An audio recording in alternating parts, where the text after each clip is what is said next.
Hi guys, I'm Rich. Let's go through my top 5 things to watch for the week ahead in markets. Number 1, Powell's speech. Following last week's rate decision, Fed Chair Powell has a widely anticipated speech scheduled for late this Tuesday at the Economic Club in Washington. So sooner after the meeting, there is a good chance Powell will use the opportunity to clarify what came out of the Fed meeting held a few days earlier. Number 2, RBA rate decision. Another rate hike this week by Australian central bankers is forecast by economists. The central bank has flagged up its fight against inflation as first priority, so likely policymakers will look past the shock Australian retail data that registered its 4th largest ever decline, while snapping a run of 11 consecutive monthly increases. The hawkishness supports the Aussie dollar, which recently broke above the big 0.70 level versus the dollar. Number 3, UK GDP. Now, not for the first time, the IMF have come out all doom and gloom about the British economy, predicting that the UK will be the only major economy to shrink in 2023. The UK is already in a technical recession, with negative growth in Q2 and Q3, while Q4 is expected to clock in at minus 0.2% quarter over quarter. The negativity has reflected in the soft tone for the British pound in recent weeks,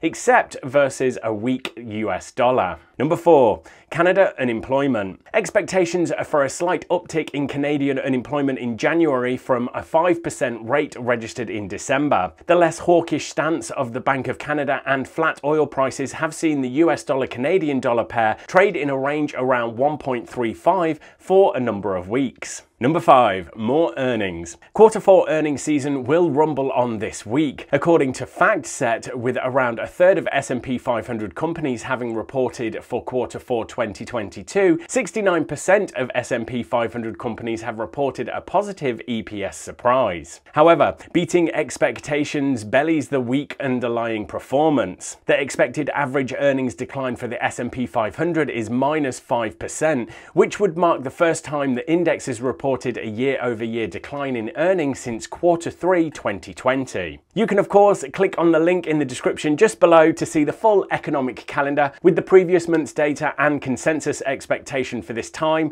But for now, thanks everyone, good luck trading this week, and remember to please give a quick smash of that like button and hit subscribe so you don't miss more content like this when it's released.